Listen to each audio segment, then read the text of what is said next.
welcome to another episode of the GSMC Wrestling Laureate Podcast, brought to you by the GSMC Sports Network. Hope you guys had an amazing weekend. There was lots of wrestling. Obviously, on Sunday, we did have New Japan Professional Wrestling Dominion. But, all the segments that I have today, we're going to have to look forward to that tomorrow. I apologize, but we will get to it. A lot of stuff happened there. A couple, big bombshells in terms of, the independent wrestling circuit that I kind of wanted to dig into and how it affects WWE. So, can't wait to get into that. But yeah, I hope you guys had an amazing weekend. Hope you guys got refreshed. It's time to just start a whole nother week. It is Monday. I know a lot of you guys dog on Monday, but you know what? Sometimes, I kind of like a Monday. A Monday is your chance to kind of, set the stage of how your week is going to go. And I know a lot of people, you might be looking at me around and like, you know what, Eric? You don't have the job that I have. You don't have the responsibilities. The people I work with, I don't understand. You're right. But does it make it better if we're just down about it, if we're negative about it? Let's start positive. Let's start great. And let's dig into this podcast. Welcome to the GSMC Wrestling Laureate Podcast, brought to you by the GSMC Sports Network. Just to let you know, we have a huge show. We have a great show for you guys set up. We're going to start off with our WWE NXT BattleGround review. And then we're going to get into our WWE Smackdown review. And then we're going to get into our WWE Monday Night Raw preview. It's happening right now on the West Coast. Those on the East Coast and those who have, I think, DirecTV probably have already watched it. So, do not hit the spoilers. I record it. Can't wait to watch it. But, if you're going to, if you're going to talk about spoilers, make sure it's just really juicy and just, a subject about wrestling that we all can talk about and dig our teeth and kind of dig our teeth into. Thirdly, in our fourth segment, we're going to talk about my professional wrestling power rankings. We have men's and women's, and lastly, it's always Memorial Monday. We're going to remember and honor a WWE wrestler or a wrestler, just in all of wrestling, I guess. And we're going to honor them, just kind of talk about it. Today, we have Edward Umaga, Fat 2. But before we get into any of that, I want to remind you guys to use the tips and donations link at the GSMCpodcast.net. Shoot your questions, your comments, your concerns. Tell me what you like. Tell me what you don't like about this podcast. If I have a chance to get better, I accept criticism really, really well. I'm just kidding. No, but no, I do. Absolutely love. Obviously want to make this wrestling podcast something that we can create together. That's why I'm encouraging you guys to hit up chat, always ask questions, give me comments. Maybe you guys could definitely school me, 110%. So, or just give a shout out of where you're at right now. Be like, hey, it's Eric from South Dakota or something like that. Just something silly. Don't, this doesn't have to be too serious. I want you guys to have fun watching this podcast because if you're not having fun, then I'm not having fun doing it. Just kidding. Also, you guys, it really does help the show. So please remember to Superman punch that like and subscribe button to the show. Shoot up the GSMCpodcast.net with your questions. It really does help the show, guys. And again, the link is at the GSMCpodcast.net. So, all right, let's go ahead and dig on into our first segment. We're going to talk about NXT BattleGround review. It was a good, all in all, I feel like it was really good. I feel like it was something that WWE NXT definitely needed. And I feel like they're superstars, they definitely delivered. So let's get into it. All right. So first we're going to start off with, we're going to dig into this right here. Also, at the GSMC podcast.net, shoot up your questions. Sorry, apologies. So we're going to put that bam and bam. So let's go on and start about and talk about our first match. We had match one, the inaugural Women's North American Championship of NXT. We had Meet Shin, we had Lash Legend, we had Kelani Jordan, we had Jada Parker, Sol Ruka, and Fallon Henley.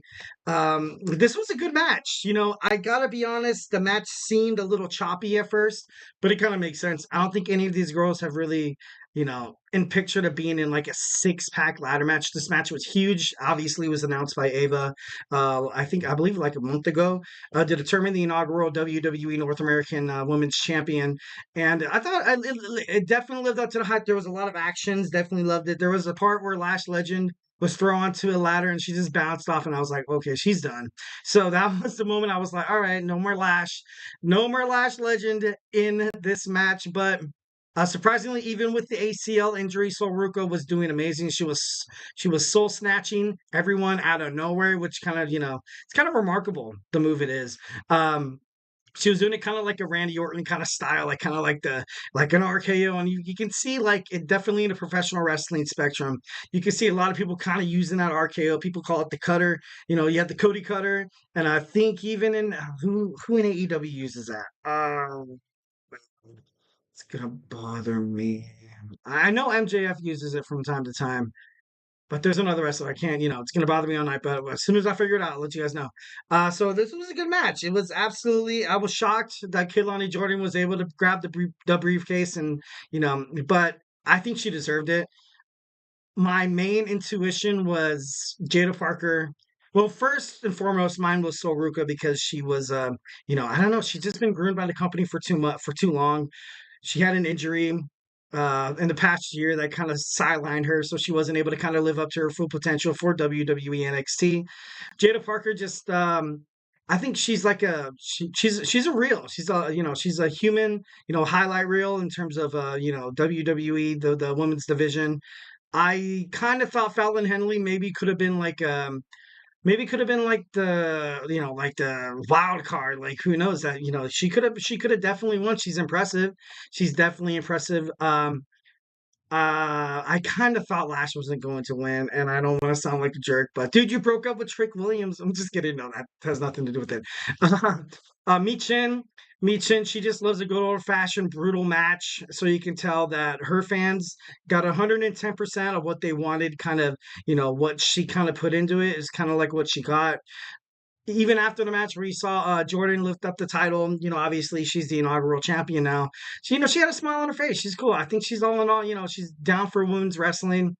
And Jordynne, she's going to be challenged by probably all of these women in the following weeks of NXT.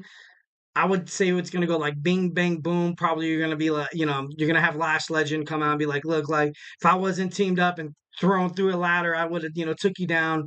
And if Kelani Jordan, if she's a fighting champion, she would accept it. She looks super happy. At first, when I saw it, I was like, I was a little like, yikes, but that's just, my pessimistic side. But she seems very charismatic. She seems really electric. She seems like she could really, I don't know. I don't really, I try hard not to compare WWE superstars to like legends and stuff like that because everyone's kind of, their own entity, especially in the world of professional wrestling and sports entertainment. But she's just like, she has that it factor.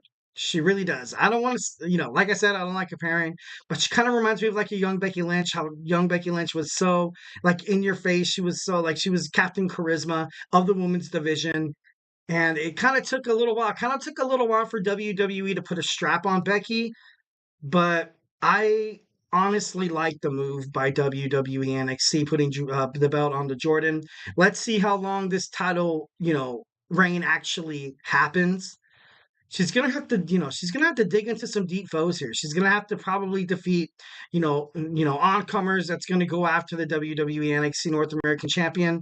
Someone that just automatically comes to mind is, I would say, maybe Thea Hale. She's gonna be a huge JC Jane, Jasmine Nix, Ariana Grace. You're gonna have a lot of these women stepping up, and they're really really good. Natalia, Shayna Baszler did lose to Lola Vice, but Lola Vice is coming off of we're going to get into that. I think it's in the next match, or, we're going to get into that later. But, more of the story is Kelani Jordan is your inaugural WWE NXT Women's North American Champion. So congratulations to her. Absolutely 110%. All right, and next we have Axiom and Nathan Frazier successfully defend their WWE NXT World Titles against the Good Brothers. I felt like this match was well fought. This match was well fought. If I had to put a grade on it, I would say probably like a B minus. A lot of high flying, but sometimes you can't really um, you know, I don't know how to explain this without kind of sounding like a jerk, but I'm not saying Carl Anderson and Luke Gallows are like not fit, or I'm not saying they're not athletic enough to kind of jump off the top rope and kind of hang it in the ring with the air, with people who have amazing, endurance, speed, stamina, and I feel like I feel like they kind of used that to their advantage. Axiom definitely did. And Nathan Frazier, he's a dog, man. He's dog. He's definitely, he never gave up 110% of the way. A lot of people counting these guys out. The Good Brothers were, favorited to win. If you read on CBS or if you read on, Ringside News, a lot of people thought that this was the time when, they were going to lose their NXT World Tag Team titles. And I kind of thought it was too. I kind of, but like I said before, I kind of thought when you saw Karrion Kross and AOP, attack them when the whole WWE draft was going on, I was like, okay, cool. Okay, this is where they're taking the WWE NXT Tag Team division. They want to give it to AOP and Karrion Kross, the Final Testament, but that didn't happen. So these guys are obviously the real deal. They've had about three. I think three. They're right at three title defenses. Successful title defenses. So it was absolutely. It was impressive. Absolutely, and focusing on the Good Brothers. So focusing on the Good Brothers, I thought it was their time to win. And a lot of people probably think about this, especially in the world of professional wrestling, that it was time for Luke Gallows and Carl Anderson to kind of step out of, they've just been in the tag team division, not really doing much except like, promo- excuse me, promoting others. Promoting others. I like Luke Gallows. I like Carl Anderson. Obviously, they've had a lot of success outside of the WWE more, and so, but with the new heel turn that AJ Styles is kind of going in right now with Cody Rhodes, perhaps maybe they didn't want to give them the titles because maybe they can, challenge for the WWE, not SmackDown, the WWE tag team titles in the future with, A-Town Down Under.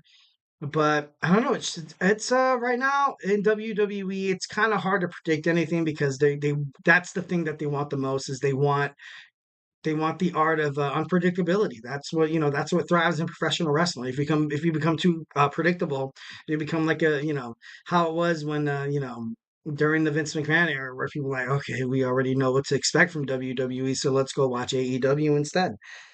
All right, then you saw a Josh Briggs. You saw a Josh Briggs promo. I kind of like it. But then again, it was like, all right, like, so what are we supposed to take away from this? He was basically saying that he was doing really, really well and that it was time for his time to kind of fly the coop and try to be an independent wrestler. But it kind of seemed a little, not really that great. But, it's going to be interesting to see what they do with Josh Briggs. I know he's kind of pushing it with Sean Spears. Sean Spears is kind of like the ultimate antagonist in terms of WWE NXT. He's already gotten under the skin of Javon Evans, which they're going to fight, I believe, on NXT on tomorrow. So a lot of good stuff, a lot of good stuff that happened. A lot in terms of promos and stuff like that as well. Next, we have the NXT Underground match between Lola Vice and Shayna Baszler. This match, honestly, I can't really speak on this match too much because I felt like, you kind of had the people surrounding the rings, the no ropes and, all that, no rope break, and then that's cool and all. But Shayna Baszler just deserves so much more. I don't know why she lost to Lola Vice. I know they're trying to push. But like, if you had Shayna Baszler coming from WWE Monday Night Raw, obviously she's in the tag team, title picture with Bianca Belair and Jade Cargill. But I just I don't understand why you would have Shayna Baszler lose, especially with her and Zoe Stark and the other tag team heading into a triple threat tag world women's tag team title match at Clash at the Castle. And then now you have this thing with Sonya Deville kind of lingering over their shoulders. It's I don't WWE has done a lot of characters wrong. They really have 110%. Shayna Baszler, definitely an example of one of them. And then you had her lose against Lola Vice. I'm not dogging on Lola Vice. I'm not saying that she's not talented. I'm not saying that she doesn't belong inside of the squared circle. But Shayna Baszler, especially during this match, which is kind of like her bread and butter, in the UFC Apex Center, I feel like this loss, it's a little personal. I feel like it's really personal. And I feel like after tonight, I guarantee Shayna Baszler came out of that arena hot, marched up to Triple H and be like, "Look, dude, what the hell are we doing with my character? What are we gonna do? I'm better than like half of these girls in these locker rooms right now. What are we gonna do?"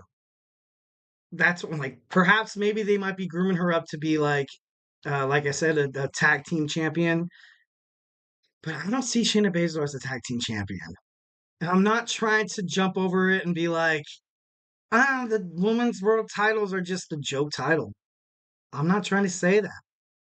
I'm just trying to find justice of why someone as talented, someone as dominant, someone as good on the mic, someone as marketable as Shayna Baszler. I don't understand why WWE is not investing in her, her character. She's a very marketable person. And it kind of baffles me, but you had Lola Vice winning the match. Good for Lola Vice. Obviously I feel like she's going to be a person to challenge Kelani Jordan for her WWE NXT North American Championship in that. Next, we have the triple threat match for the WWE NXT North American Championship. Obafemi against Joe Coffey and Wes Lee. This match was exactly kind of what I thought it was going to be. Obviously, by this time, if you guys have been watching my podcast, I feel like when you have a triple threat match, it kind of gives an out for the champion defending to kind of have a nice little, have a nice little backbone. Kind of not, be like, hey, I don't have to win, but like these guys just need to duke it out. I need to come in and kind of, do my thing. He did amazing things in this match, definitely 1,010%. And Obafemi throughout the match looks like a champ. He looks like the champion. Like look at him right now, holding that title belt in his mouth. That's unbelievable. um, He's I don't know. At first it kind of did seem like a handicap match, which to all fairness, that Wes Lee and Joe Kofi needed to take out this complete badass, this complete dominant force. This guy's like a juggernaut. This guy's like a juggernaut. I don't know if any of you guys played Call of Duty where you kind of had the juggernauts come on and everybody would be like, okay, focus on them. Like, and then like, you would have to team up on him just to get him out of the title picture, but he did not let that get him down. Obafemi, definitely the real deal in the WWE NXT. Wesley, I'm happy he didn't win. And like I said before, I'm sorry if it seems like I'm a hater, but I just feel like it wasn't his time to come back to win the championship. I know what he's been through and back surgery and stuff, like couldn't walk. I get all that. I get all that. Yeah, and I I don't know. I just feel like in terms of WWE, in terms of professional wrestling, which I've loved so much, I feel like just him coming back winning the belt, it just would have been so cheap. This would have been so like. You know, and I kind of want to compare it to Mercedes Moné winning the AEW TBS Championship, but like once again, can't really compare apples to oranges, and we kind of got to speed up here. We are rapidly running out of time. So Obafemi looks like a champion. He wins, did what he had to do, absolutely killed it. All right, next we have the WWE NXT World Women's Championship match between Jordynne Grace, the TNA Knockout champion, and Roxanne Perez. This match actually looked pretty darn good. Looked pretty darn good. You got the TNA chants, which was absolutely remarkable. I wanted to see that. I wanted to hear TNA, and then people would be like, NXT, TNA, NXT. I feel like it's kind of setting up something for the future. That's why, like, when Jordynne Grace lost this match, I was like, oh my God, I really honestly didn't feel like that was the right move by WWE. But with the future kind of on hold here, maybe perhaps in NXT, War Games in Survivor Series, where you have Team TNA against Team WWE NXT, led by Roxanne Perez, the champion. It's gonna make for good. It's gonna make for good television. So they're grooming something up. This is exactly what this match was. It wasn't necessarily to show how Jordynne Grace was, kind of robbed of the opportunity of winning the WWE NXT Women's Championship, because that's how I kind of felt at first. But like seeing how they're kind of, teeing this up, it's absolutely pretty remarkable. And I'm getting chats from my man Little Fettuccine at 68. Is Sexy Red coming back soon, or was it just one off? I think she.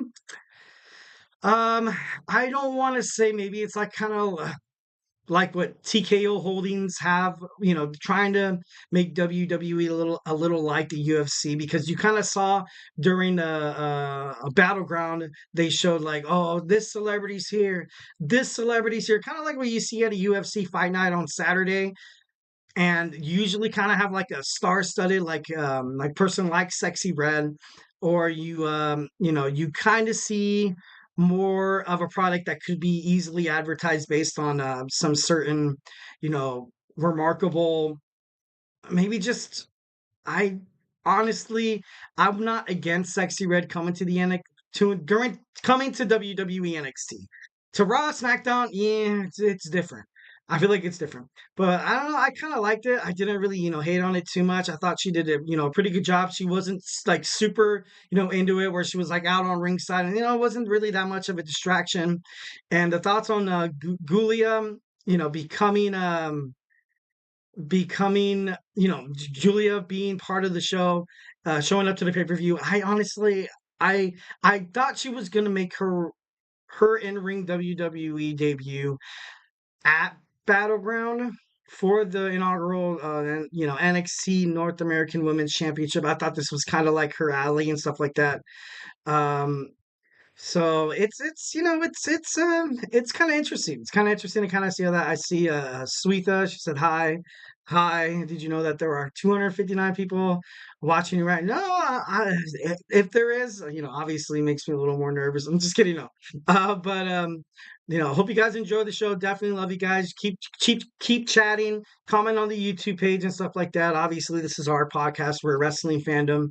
This is much of your podcast as it is mine. So, all right, rapidly running out of time. So Roxanne Perez picks up the victory. Jordynne Grace, having TNA versus WWE, kind of, future implications. So that's pretty badass. All right, next we have the main event, the finale. We have Trick Williams against Ethan Page, and I apologize. I know a couple of episodes ago, I think I called him Adam Page, the Hangman Adam Page. So I apologize. Definitely apologize for that. But this guy's the real deal. I watched Ethan Page even on his first episode, not when he attacked Trick, but the next one. He's just the man. He's just the man. And this guy's going to do wonders for WWE NXT. I kind of fell in love with him the moment I kind of saw him on screen. I loved his promo. I loved his intensity. And what I saw from the match, and I'm going to get into right now, I thought, definitely 110%. I'm going to love this guy. This guy's going to hold the WWE title within the next 6 months. I guarantee you that. So we have the NXT, the World Heavyweight Championship. We got Trick Williams against Ethan Page. Ethan Page, he cut the line. But honestly, if you kind of think about it, is there anyone better than Ethan Page at this moment to cut the line or just to kind of fight Trick Williams? Like kind of what he was talking about with Ava. You brought me here to NXT. I was drawn to NXT because what do you have? Your top stars were recently drafted to the WWE with the WWE draft on Raw, SmackDown. You lost Hayes, Dragunov. You lost Dijak. You've lost, a number of these superstars. So Ethan Page is obviously, he's good on the mic. He's good inside the wrestling ring. There's no doubt in my mind that this guy's definitely the future of WWE NXT. Much like Trick Williams, this is going to be a nice little rivalry. I don't know how long it's going to go. Obviously, we don't have another draft until like another year from now, so it should be very, very interesting. Trick Williams, he's never successfully retained a title. He did on this one, and it was kind of crazy because I feel like Ethan Page was kind of straight from the top here. He was doing really, really well. You had the power slam through the announce table. And then, of course, Trick Williams hit him with the trick shot, able to get the 1, 2, 3 and retain the WWE NXT World Heavyweight Championship. But throughout this match, and kind of what I, talked about before, this match ultimately was lost because Ethan Page is, his all ego, which he's kind of known for. He took his eye off the ball. He had Trick Williams. He could have defeated him, but obviously that did not happen. Thus, successfully retaining the championship and still WWE NXT World Heavyweight Champion Trick Williams. So, guys, hey, honestly, do not go anywhere. Our next segment, we're going to dive into WWE Smackdown review. So, stick with me and we're going to have a great time. Thank you so much. I feel like I'm losing my mind. Is everybody in the world blind? Please, Lord, give me a sign, a sign. I feel like I'm losing my mind. Is everybody in the world blind? Please, Lord, give me a sign, a sign. I wanna be the greatest. Everybody on the fake shit. I look around and feel like everybody is the fakest. I make this every day and I'm impatient, hoping one day I blow up from the basement. Statement, the top is so vacant. I don't hear shit that I think is amazing. Waiting for my day when I'm playing sold out shows for 1,000 faces. Hey, give me that crown, get in my way and to be put down. It ain't your place, all this my town. If I want that shit, shit, a stupid myth. You choose to live or choose to dip. You choose to fight or lose your grip and lose a gift. I feel like I'm losing my mind. Is everybody in the world blind? Please, Lord, give me a sign, a sign. I feel like I'm losing my mind. Is everybody in the world blind? All right. Welcome back to the GSMC Wrestling Laureate Podcast, brought to you by the GSMC Sports Network. Just kind of reflect on what we talked about. We talked about our WWE NXT BattleGround review, and now we're going to dig into our WWE Smackdown, which we'll kind of wrap up as soon as we can because we are rapidly running out of time. But before I move on forward, I want to remind you guys to use the tips and donations link at the GSMCpodcast.net. Remember to Superman punch that like and subscribe button to the show, to the network. Honestly, as a network, we have the greatest podcasters here with the utmost enthusiasm and respect and passion for sports that you guys will fall in love with as well. Unlike Fox Sports, ESPN, you can subscribe absolutely free. We have new shows happening every 2 hours. Basketball, baseball, football, you name it. We have fantasy sports. We have hoops and heels. We have your one-stop shop for women's sports. So honestly, fall in love with this GSMC Sports Network. Definitely worth, taking a second look at, be a part of this sports bloodline. And the GSMC podcast.net is your link, is your gateway to kind of be a part of this podcast. Ultimately, I am the host. This is my show, but as a wrestling fandom, we are together and this is our show. This show is obviously nothing without you guys. Definitely would love to hear your feedback. Different, obvious, bouncing perspectives. That's what wrestling's all about. Like, I would love to talk to wrestling. Like, just imagine this podcast. You're sitting at a bar with someone, having a drink, and you're just like talking about wrestling. Oh, I disagree with that. Oh, you don't think Hulk Hogan was one of the best? Oh no, I thought the Undertaker was better than Sting. And these kind of questions is they bring up a lot of passionate conversations, and I'm for it. So guys, remember, don't be too afraid to hit the chat button, hit up the GSMCpodcast.net, and just tell me how you feel. Tell me how you like the podcast so far. So guys, let's go on and get on into our WWE Smackdown review. So let's start off. We had the Bloodline. Paul Heyman was very reluctant, and ultimately coming out like he was a kind of like he was a prisoner, kind of like he was a servant, kind of like he was a slave. And God, it's creating such a huge question. When is Roman Reigns coming back? That's something WWE professional wrestling fans have been asking ever since you've kind of seen Solo Sikoa kind of take over this, tribal chief thing where he's claimed that Roman's been talking to him, he said the tribal chief has been talking to me, ever since after WrestleMania, although he did not, relay any messages to you guys. But, he says the tribal chief, he says, oh, the tribal chief said this. The tribal chief told me that. Who the hell is the tribal chief at this point? Roman Reigns lost at WWE WrestleMania. Solo Sikoa thinks the tribal chief is himself, but you can also have The Rock, waiting in the wings, pulling the strings, telling me like, hey, Roman lost. Because at first The Rock did want to face Roman Reigns for the title of being a tribal chief. So this kind of storyline could go in so many different ways. And that's why we love it. There's so many other Bloodline superstars that have yet to, kind of surface in WWE. Obviously, you have Jacob Fatu. Then you have Zeely, the son of the Samoan bulldozer Umaga, who's, was with the Booker T promotion and professional wrestling. He's fought in AEW. He was ready to make a debut in WWE in 2023. So there's just so many ways that the professional wrestling can kind of be, exciting. And this is, obviously something we share together. Until Roman Reigns comes back. And then it seems like, and I keep reiterating this over and over again, it seems like when Roman Reigns is brought up within a WWE ring with Solo Sikoa inside of it, he's just annoyed. I feel like, and I bet a lot of you guys will be like, well, no, Eric. I feel like Solo Sikoa does not want Roman Reigns to come back. And can you blame him? He wants the power. He wants the title.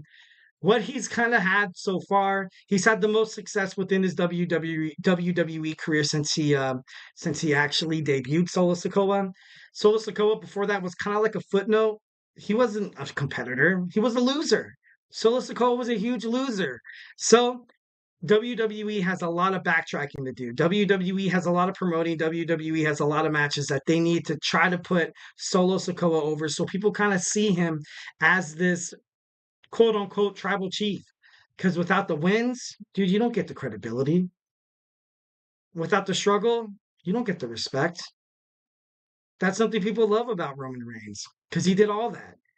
And if Roman Reigns ever comes back to challenge Solo Sikoa, and the way Solo Sikoa is viewed, especially, I don't know if all y'all think like I am. It doesn't matter. It doesn't matter because Solo Sikoa doesn't he doesn't have the credibility. He's not a champion. WWE needs us. WWE wants us to care. They want us to care ultimately to kind of build up this civil war that the bloodline will have. So be it. WWE, show me. Show me why we, as the audience, as the WWE universe, should believe Solo Sikoa is the tribal chief. But that's, like I said, that's just my opinion. Then you saw KO kind of come out, and of course, all hell broke loose. Not good for KO. You saw the Street Profits come out, and it was to the rescue. So it was kind of cool to kind of see the Street Profits kind of cement their name inside this. I feel like I want to see the Street Profits and Tonga and Tongaloa fight at Clash at the Castle. I hope it's not like what is that? Not a pre-show. Yeah, pre-show. It could be in the pre-show, definitely. And then after Solo Sikoa demands Paul Heyman to go to Nick Aldis and to make a 6-man tag team match. Next, we saw Johnny Gargano against Grayson Waller. This match was particularly, I didn't really, I get it. I get it. So now you had one competitor from each tag team beat each other. Thus kind of like, building up more toward, the rivalry that they're going to fight at. Obviously, DIY is going to be the number one contenders. I don't know if they're going to fight at Clash at the Castle because right now I think there's only 4 matches declared on Clash at the Castle. I could be wrong. Don't quote me on that. But it's WWE needs to kind of be like AEW in the sense that you have to have your title holders defend at every major PLE.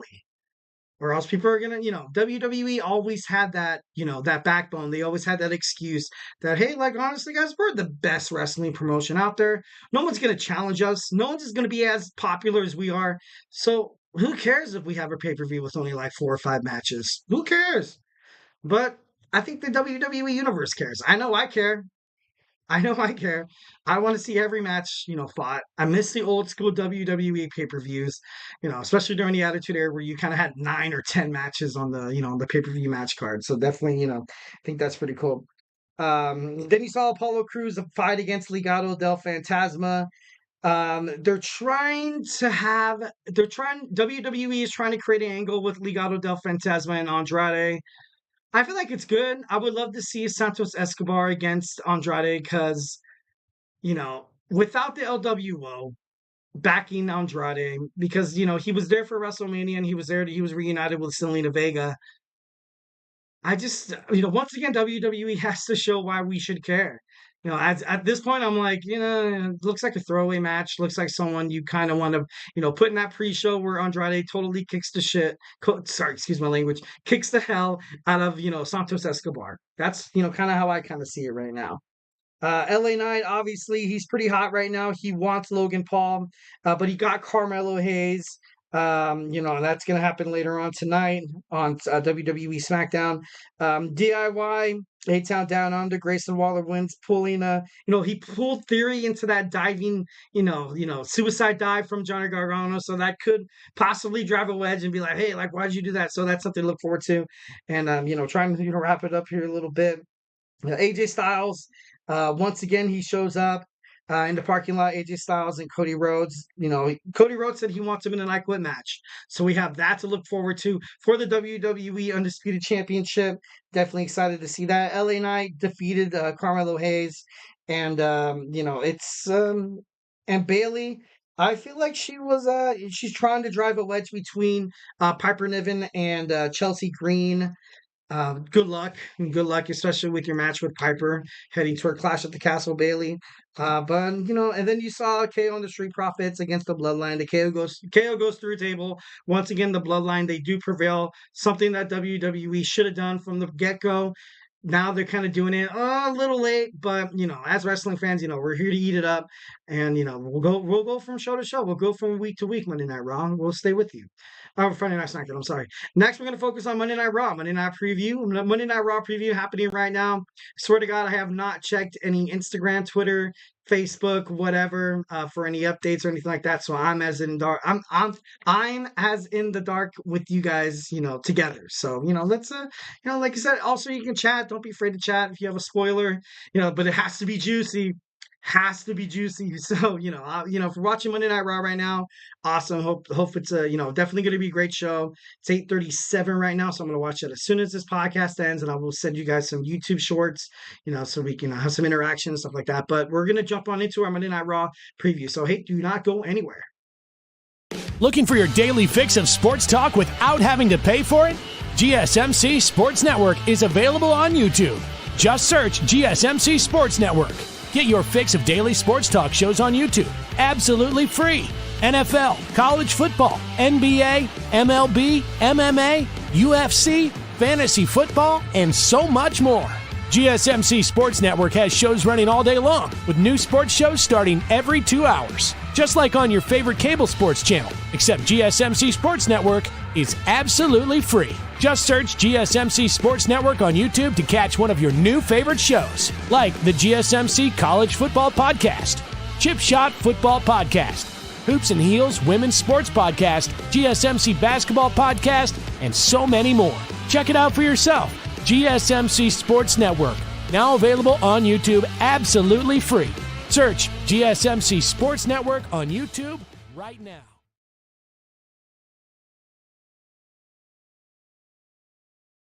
All right. Welcome back to the GSMC Wrestling Laureate Podcast, brought to you by the GSMC Sports Network. Just to kind of reflect on what we talked about here, we had our segment one. We talked about our WWE NXT BattleGround review. We talked about our WWE Smackdown review as well.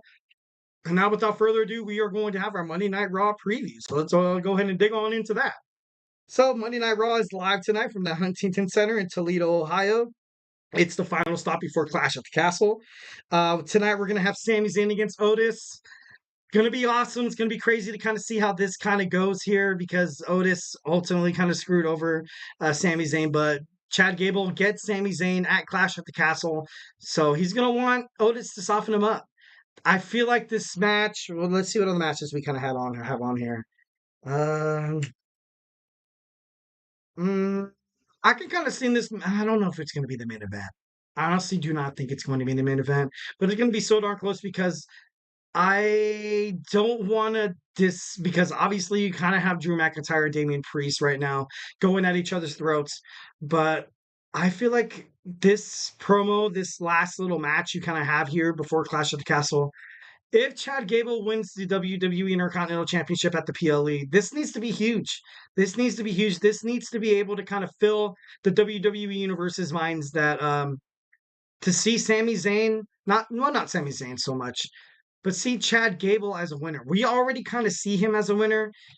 Well, not, he loses key matchups. He loses key matchups, and I think ultimately the reason why he lost his chance at the Intercontinental Championship was because of himself. But I know Otis is a part of it. Alpha Academy, I do not know how long it's going to take, or I don't know if they're going to kind of find a way for Sami Zayn to be the leader of the Alpha Academy, which would be kind of silly.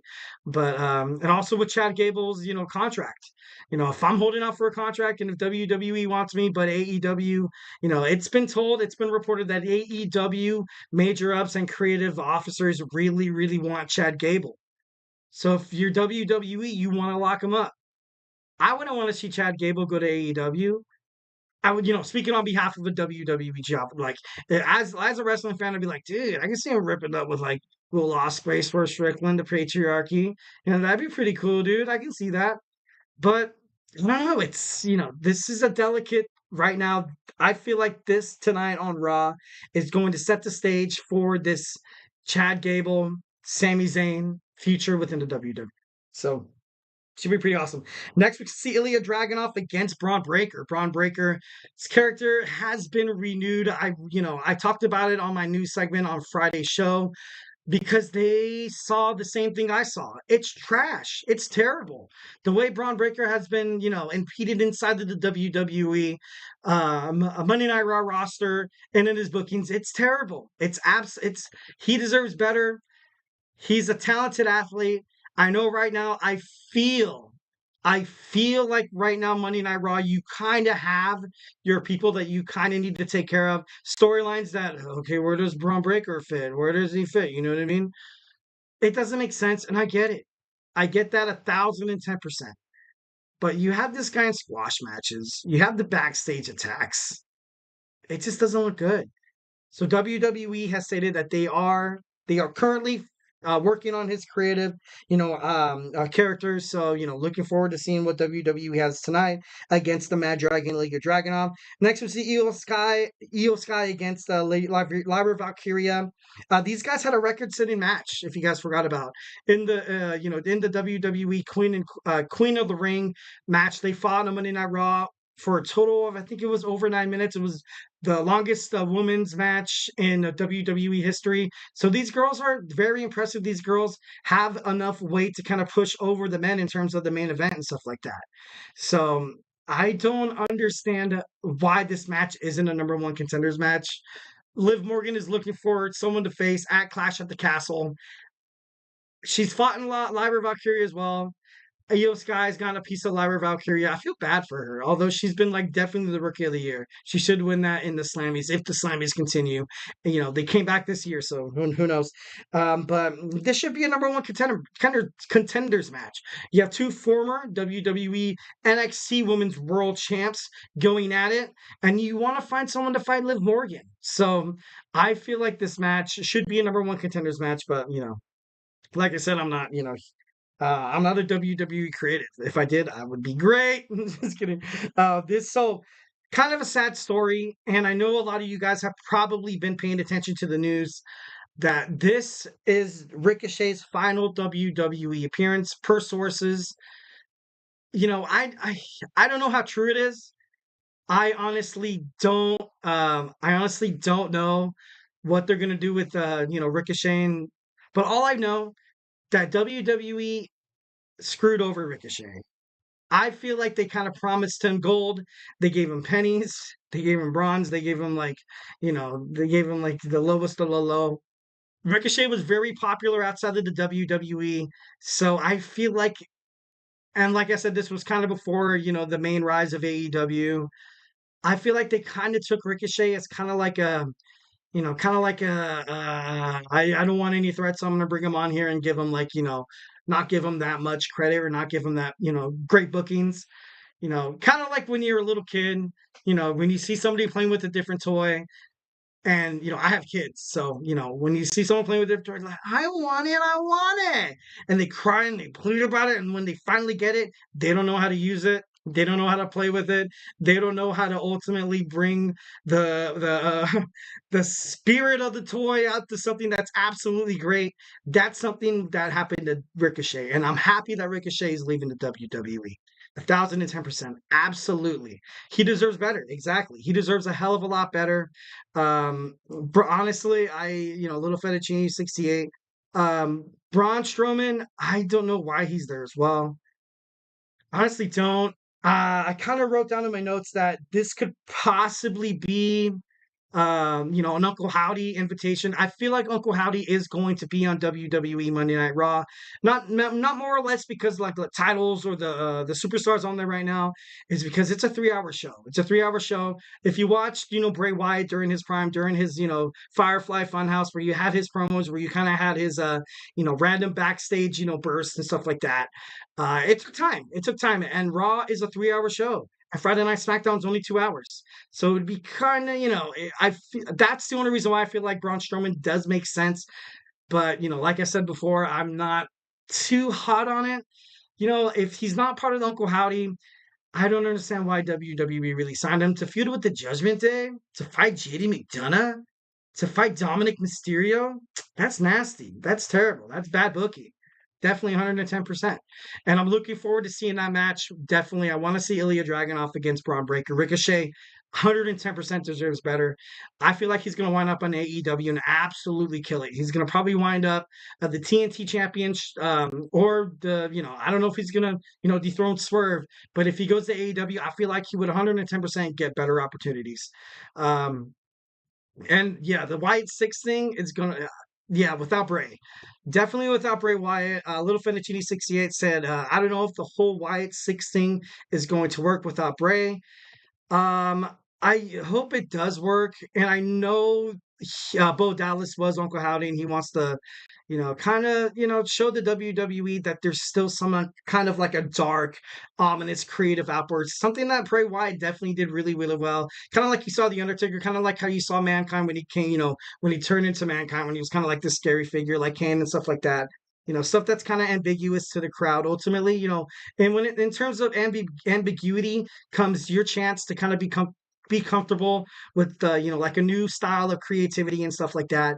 So I hope this Wyatt Six things works. If it feels forced because of obviously WWE losing Bray Wyatt, I'm not saying it's going to diminish, or I'm not going to jump into, is he really doing his brother any favors? If he creates this, quote unquote, clone Wyatt family to avenge, his character, to avenge his death. And if it fails, it would suck. So WWE has to be very, very, careful in terms of all this. Braun Strowman lost all the credit when he won the tag team titles with that child Nicholas. I remember watching that, and the referee was actually his father. That was crazy. That was absolutely crazy. I remember they did have that Firefly Funhouse between that. I know it wasn't a Firefly Funhouse. I think it was like a lake. I don't know. It was really weird. It was a lake match that he had with Bray, and it was, it was kind of crazy when, he had the Fiend there, but he didn't, he wasn't the Fiend at the moment. But yeah, honestly, love Little Fettuccine 68, 1,010%, my man. Next we have this, Liv Morgan, Dominic Mysterio storyline that's kind of driving me a little bonkers, because how many times are we gonna have Liv Morgan come out there and flirt with the Judgment Day, flirt with Dominic Mysterio? I feel like tonight you kind of have to have something surface here. You kind of have to have this storyline come full circle, because I know as a fan watching romance storylines in the WWE is okay, kind of a headache, because it can kind of end.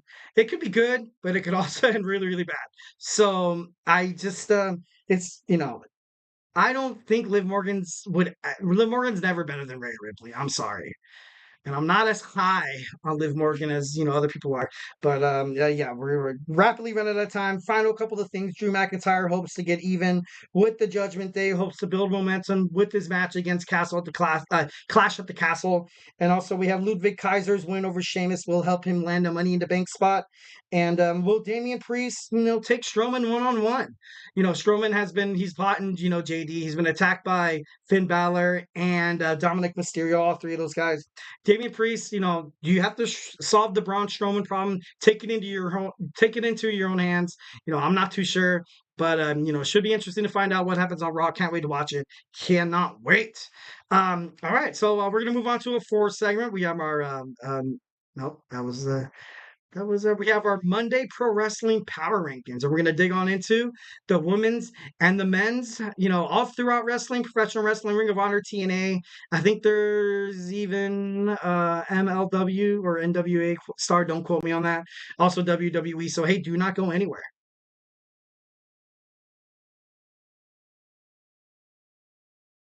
For the best and latest podcasts available anywhere, go to the podcast app on your cell phone and type in GSMC to access free content-rich podcasts on health and wellness, book reviews, sports, entertainment, relationships, social media, movies, technology, finance, and even weird news. Subscribe and download the GSMC Podcast Network's family of shows, available everywhere podcasts are found.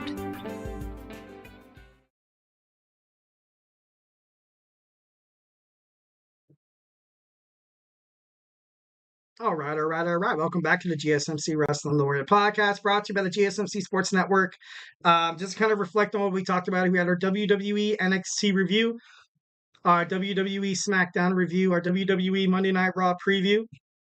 And now we're going to jump into our Monday Professional Wrestling Power Rankings. We're going to jump into the men's and the women's.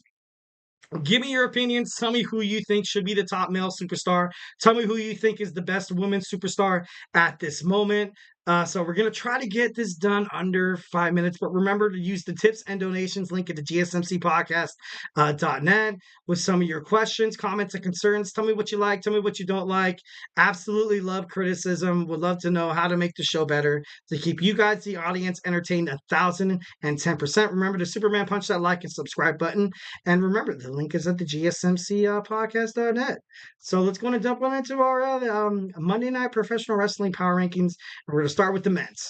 Starting with the men's, obviously at number 10, I have Obafemi.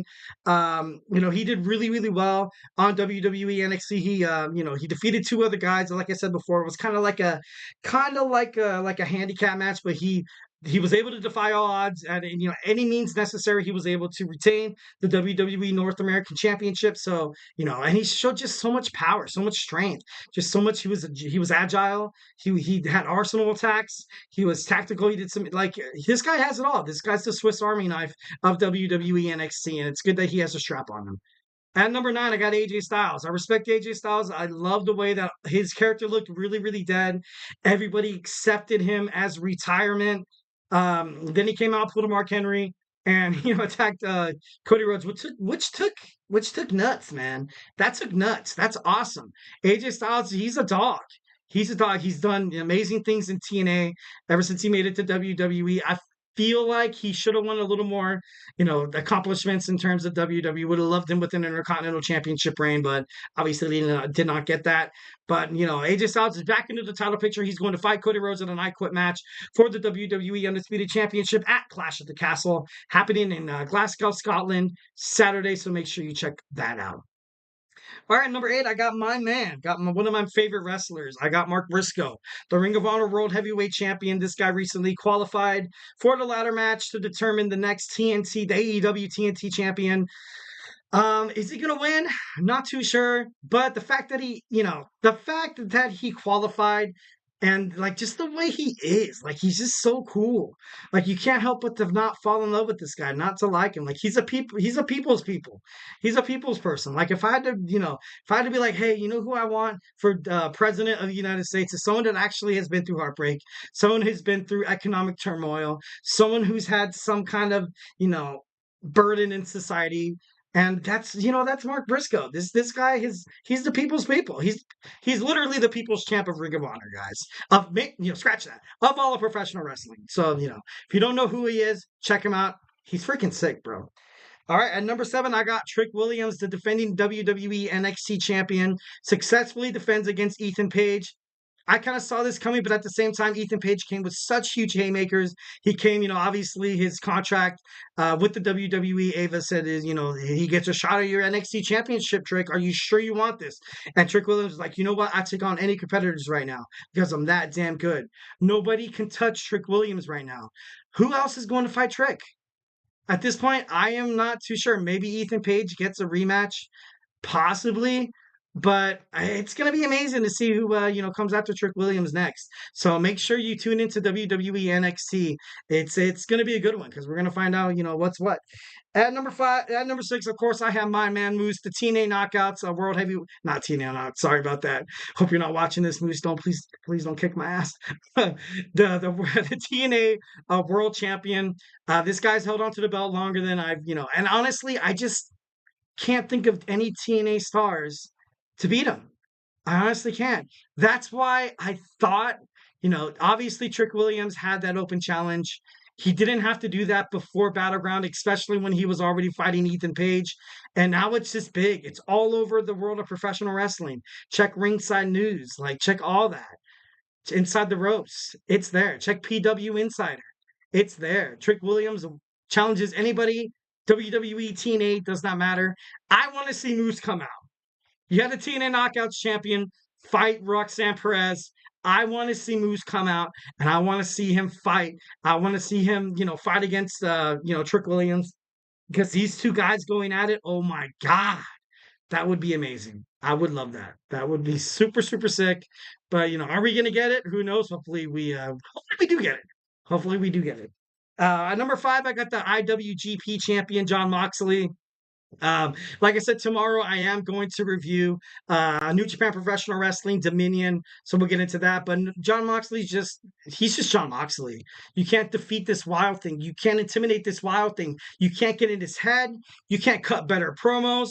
You can't be a better tactical wrestler than John Moxley. You can't. Simply can't. He's number 5 on this list for a reason. If I had a choice, he'd be number 1 all the time. But I got to be fair. Got to be just. Got to be just. So the IWGP champion finds himself at number 5. At number 4, I got Will Ospreay, the AEW International Champion. This guy has a championship match against Swerve Strickland at AEW's Forbidden Door. It's gonna be great. It's gonna be great. Something that when I saw Will Ospreay and the whole scrutiny and the whole negative publicity around him talking about Triple H and stuff like that, obviously as a WWE fan, I was like, whoa, bro, cool your jets. I know you think that you're all this and a bag of chips and stuff like that. Don't talk about Triple H. Don't talk about WWE. Essentially, maybe you don't have the grind. Maybe you don't. But then after watching this superstar, after watching him day and night, Dynamite, Rampage, Collision, pay-per-views, especially in Double or Nothing, was absolutely impressive. This guy has the stuff. He can talk and back it up. So that's why I feel like he's kind of so high on the list here, professional, in my PW power rankings and stuff like that. He's good. He's good. WWE, if they had a chance to sign this guy, which I kind of get the reason why they wouldn't, is because you're trying to put over superstars, trying to put over, stuff that you've been breeding for the longest time. That's kind of what propelled the Attitude Era. And that's what kind of diminished WCW, because WCW was focused on superstars. In the now, I want to sign this guy. This guy's great. This guy's good. But it wasn't young talent and stuff like that. So right now, WWE, they stuck with young talent when they passed up on Will Ospreay. But this guy would have been magic. This guy would have been amazing. This is why he's number 4 on my professional wrestling power rankings. At number 3, I got my man Damian Priest, the WWE World Heavyweight Champion, kicking ass, taking names still. But I just can't get too deep in him, because I don't know who WWE would rather, because let's just face it. When there's a rising superstar within WWE, they have to win they have to win a World Heavyweight Championship within probably 3 months. I don't see Cody losing his championship before SummerSlam. I don't see Cody Rhodes losing his championship probably before Survivor Series. I think if Cody Rhodes is going to lose his championship, it's going to be at It's going to be at WrestleMania. So then, there always has to be that one champion that's great. And I'm not saying Damian Priest isn't great. There has to be that one champion that's having a good long reign, and there has to be that one that goes back and forth, kind of like WWE needs the title to put over young talent. And then you have a whole bunch of young talent on Monday Night Raw right now, especially with the WWE draft. You draft people like Ilja Dragunov, Braun Breaker, Dijak. You're going to bring them over there just promising them daisies, walks in the park, maybe, some flowers, maybe a box of chocolate. No, that's not good enough. Damian Priest, I feel like he's done a great job as the World Heavyweight Champion. That's why he's number 3 in my power rankings. All right, number 2. Number 2 in the power rankings, I got AEW World Heavyweight Champion Swerve Strickland. Swerve Strickland has recently, he's been defending his championship a lot lately, on a day-to-day basis. That's something that I kind of like about AEW, is they do it from show to show and stuff like that. So, gotta respect Swerve there. Whose house is it? Whose house? I just love that. I just feel like he gets such a reaction from the fans, even when he was a heel, even when he turned his back on Keith Lee. He was good. He was someone that the fans could connect to. He was someone that the fans wanted to see on a day-to-day basis, fighting inside of the wrestling ring, fighting people like Samoa Joe, fighting people like Christian Cage, definitely fighting people. He's fighting the elite. I feel like it's just a matter of time until the Elite try to find their way to kind of scrutinize and kind of get into the AEW World Heavyweight title picture with Swerve Strickland. But that's why I have Swerve. He's a fighting champion. He's defended it. He's represented the company pretty damn well since his title reign. So gotta respect Swerve at number 2. And number 1, of course, I got Cody Rhodes. Cody Rhodes. I bet you a lot of these guys have probably kind of, I like Cody Rhodes, and he's number 1 on the list because of one reason. You moved off Roman Reigns. You moved off Roman Reigns to put the title on this man, WWE. And so far, he's been great. He's put on some good matches. He has good promos and stuff like that. Are the wrestling fans as into it as opposed to... But it's unfair. If you guys are constantly comparing Roman Reigns to Cody Rhodes, it's unfair because when Roman was inside of the WWE, he had the Bloodline storyline backing him. He had the storyline. And the storyline was so big. It was so big. It's hard for somebody like Cody Rhodes, especially, after while he's accomplished within his wrestling tenure, to kind of compete with that. So you can't really dog on Cody Rhodes there. So let's move on to the women. I know, oh my God, I'm running out of time rapidly. So at number 10, I got Liv Morgan. Liv Morgan, I feel like is still a bridge champion. I'm sorry, don't hate me, but I can't take her seriously right now. Her best promos are cut trying to flirt with a guy who can't even, hold John Cena's jock strap. I'm just kidding. But no, like Liv Morgan, like Dominic Mysterio, like this is where your storyline wants to take you. Like Liv Morgan, I'm gonna say this. I feel like Liv Morgan's a better superstar without the title than she is with the title. So, that's how I feel about that. And all right, cool. Actually, I'm kind of happy that this is not working right now. This actually kind of does me pretty darn well. Actually, no, was that the wrong button? Oh, is it going to work? Oh, is it going to work? Okay, damn it. Number 9, I got Bayley. Number 9, I got Bayley, the WWE Women's Champion. I feel like she's going to do great. She's really, really awesome. And I'm sorry that the women of wrestling have to suffer because I'm running out of time. So at number 9, I got Bayley. At number 8, I have the Ring of Honor of Women's Television Champion, Billie Starkz. I love Billie Starkz. I love her in MIT with of course you have Athena, and I forgot the other one's name. It's gonna kill me all night. But I feel like she's represented the company really, really well. She's kind of like a staple within the Ring of Honor. Everybody needs that secondary champion, and kind of like you have Sami Zayn as the Intercontinental Champion, kind of like how you have Logan Paul as the WWE United States Champion. They represent it pretty well. So I feel like Billie Starkz has been doing really, really well. At number 7, of course, I got Becky Lynch. She is not signed. She's technically a free agent, but Becky Lynch is that damn good. So you always have to have the camera on her. You always have to, wonder what her next move is, because sooner or later she's going to have to agree to a deal. Obviously, her husband, Seth Rollins, has re-signed with WWE, but she's accomplished everything in WWE. She's been with Seth for the longest time. AEW, the way they kind of run their shows, they can sign her big money. Millions of dollars, and she would work less than what she did in WWE. At least half. She can be with her family more. She can be there with Seth. There's AEW superstars that are always backstage with WWE. So, that would want to surprise me if Becky Lynch, winds up in, AEW. Right. And then next, number 6, I got Kelani Jordan. Obviously, you got to respect the inaugural NXT North American champion. So I have her at number 6. So, at number 5, I got Nia Jax. She's the queen of the ring. She has a match against Bayley, which I think she's going to win at SummerSlam. The sky's the limit. I definitely think she's going to kick some ass. Definitely think she's going to kill it. I don't see Nia Jax going anywhere, guys. I don't.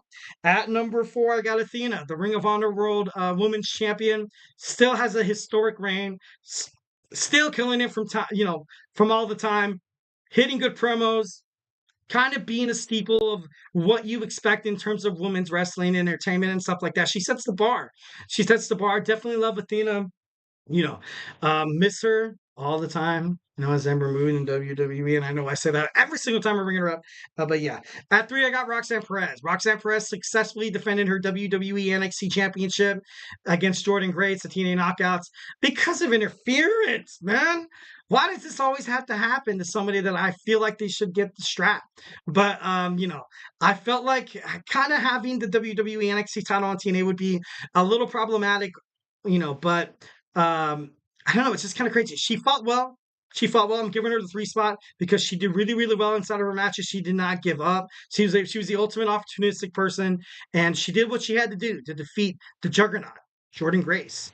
At number 2, I got the timeless Toni Storm. I love Toni Storm. She has an amazing voice. She has a great promo capability. Usually you don't get that right out of the gate. She's a well-respected superstar throughout New Japan Wrestling, throughout other independent circuits, the NXT UK. She's been a part of, WWE and, obviously another ball you probably dropped. But Toni Storm, she's timeless. There's nobody on this earth that fights like Toni Storm, that could draw an audience like Toni Storm. And I'm not just talking about the SEX appeal. I'm not saying that, or that she kisses Mariah May and stuff like that. Like, I'm not just, it's professional wrestling, it's different. Like, sometimes it jumps from PG to PG-13. And that's just wrestling. That's just wrestling. So at number 2, I have the timeless Toni Storm. And at number 1, I know she lost against Roxanne Perez at WWE NXT BattleGround. But at number 1, I still got Jordynne Grace. I'm sorry.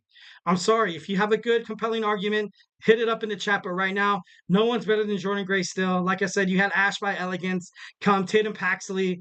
I kind of thought Tatum Paxley was going to be the one to, issue and kind of take over that open challenge with Jordynne Grace. But I still have Jordynne Grace pretty high, and she deserves it 1,010%. I think she's the best women's wrestler in the world right now. And convince me, hit up the chat, convince me. All right, our 5th and final segment. I'm sorry I'm going so much overtime. I know a lot of you soccer fans are probably waiting for Emran, the GSMC soccer podcast host. But we're going to get through our memorial on Monday, Edward Umaga Fat Tooth. So, hey, do not go anywhere.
All right. Welcome back to the GSMC Wrestling Laureate Podcast, brought to you by the GSMC Sports Network.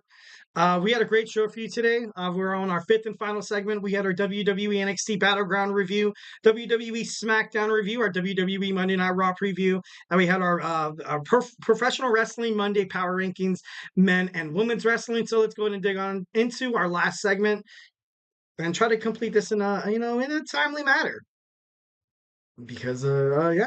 So guys, let's go ahead and get started. Right now, our Monday memorial, we're going to talk about the main man, the Samoan bulldozer, Edward Smith Iki Fatu, born March 28th of 1973. Yeah, I think that's right, 1973. He was best known in the WWE as Umaga. He's a 2-time WWE Intercontinental Champion. He's one of the members of the Inoue Wrestling family tree. He's teamed up with his cousin Matt Inoue. He, part of the Island Boys, part of Jamal and Rosie, Eric Bischoff's hitmen. His mother was the sister of the Wild Samoans. Part of the, if you check out on Thursday, I have a WWE World Tag Team Eric's World Cup. We're gonna find out who's the best WWE tag team. So make sure you tune in on Thursday. GSMC Wrestling Laureate Podcast, start at 8 p.m. Pacific time and 11 p.m. Eastern time. So make sure you do that. His nephews are Jimmy and Jey Uso, pretty sick, and Solo. He was trained by his cousin at the Wild Samoan Pro Wrestling School. He was, he's the cousin of Yokozuna, the guy from WWE, who was absolutely unstoppable. He had to take Bret Hart to kind of defeat him. He took 2 matches, but in WrestleMania 10, Bret Hart was able to kind of, to defeat the Juggernaut that is Yokozuna. Then he's also he's the cousin of Joe Anoa'i, which is Roman Reigns, the main guy, the tribal chief that we're waiting on so hard. When are you coming back, Roman? When? Should be interesting to find out when he does come back. He was in TNA from 2003 to 2004, All Japan Professional Wrestling, 2003 to 2005. He had an iconic undefeated streak. He fought Triple H. He defeated the likes of John Cena and Shawn Michaels. This guy was absolutely impressive, dominant side of the ring, 1,010%. He beat Jeff Hardy for the Intercontinental Championship, which was kind of like his first reign. Then he defeated Santino Marella for his second reign. Umaga lost the Battle of the Billionaires. I don't know if any of you guys remember that, where Donald Trump was assimilated into the WWE storyline. Take that for what it is, but we're focusing on Umaga, not Donald Trump. Umaga, he represented the ECW World Champion Vince McMahon, and then he fought against Bobby Lashley, who was representing Donald Trump. Donald Trump won. Obviously, it was a hair versus hair match. That's where you saw Vince McMahon shave his head, and it was iconic, I guess, to a certain extent. But I don't know. I just you have a talented superstar like Umaga. I feel like you could have had better bookings. You set him up as this undefeated monster, and then I feel like obviously, as wrestling fans, you kind of know that's not kind of like the way to go. You kind of saw Braun Strowman in that same kind of picture, and it just wasn't really good. But I feel like Umaga kind of did it differently. Like, you know what I mean? I remember watching that match with John Cena. John Cena had to tear off the rope from the turnbuckle and the STFU, and I think Umaga passed out. So that was Umaga. January 8th, 2009, he was released from the WWE 212 violation of a wellness policy. In 2009, he made his debut in the World Wrestling Council, the WWEC, in Puerto Rico, and he reached an agreement to come back to WWE. He was actually going to make a return to the WWE the Royal Rumble in 2010, obviously. He passed away December 4th, 2009. Super sad. But the legacy he left inside the ring, once again, you have an amazing Samoan wrestler from the Inoue family just coming to make their mark on WWE. His dominance, I still remember Umaga. And so, like, even seeing him right now, I'm kind of like, whoa, like, that's crazy he's gone. He was only 36 years old. I think, let me do the math real quick. Yeah, 36 years old. That's, wow. That's way too young. That's unbelievable. Can't believe that. So, something that Umaga kind of left inside the ring. Obviously he had his Samoan spike that Solo Sikoa uses, and his his son Zeely also uses as well as his main finisher. So, definitely had to pay my respects today. My Monday memorial tribute to an amazing man, amazing father, amazing uncle, amazing wrestler. The Samoan bulldozer, Edward Smith Iki Fatu, Umaga. So, hope you guys enjoyed the show. I kind of hated how this is my 5th and final segment, because I feel like throughout the podcast, I'm like hitting you guys with like, I'm just throwing up my words, and then I kind of have to talk about like something that's kind of, that kind of saddens me. So it's like, oh, he started out the podcast so good, but now he seems like he just watched the Titanic over and over again. I'm just kidding, no. Which is a sad movie. If you did not cry during the Titanic, I, recommend you guys go see a psychologist or something like that, because that was the saddest movie in the world. Thank you for tuning in to the GSMC Wrestling Laureate Podcast, presented by the GSMC Sports Network. Your support means a lot to us, so please remember to Superman punch that like and subscribe button to the show, and leave a positive review here at the GSMC Sports Network. We love peace, love, and positivity. Also really does make a difference, guys. Your word, your voice can go a really, really long way. We also invite you guys to follow us on Facebook, Twitter, /X, TikTok, and Instagram for more content and updates. And, if I haven't made you a wrestling fan by now, we have the basketball podcast. Heating up, we have my man Nelson in the NBA Finals. We have the Hoops and Heels podcast, your one-stop shop for women's sports, like the WNBA, like the Olympic Games and stuff like that, like women MMA, softball, and you name it, it's all on that podcast. We have college football with we just have sports and more sports. So don't be afraid to be a part of this GSMC Sports Bloodline. I like to use the word Bloodline because obviously I'm a WWE dork, but hey, honestly, hope you guys had an amazing weekend. Thank you for tuning in. I'm going to be obviously live Monday through Friday, 8 p.m. Pacific time, 11 p.m. Eastern time. So join your boy E here, talk about some cool wrestling facts, talk about potential storylines, news, and let's just talk about wrestling. So have an amazing night.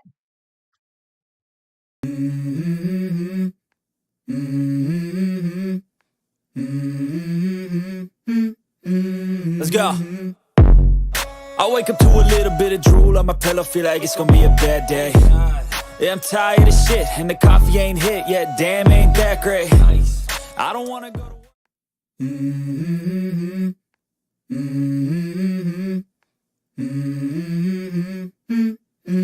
Let's go.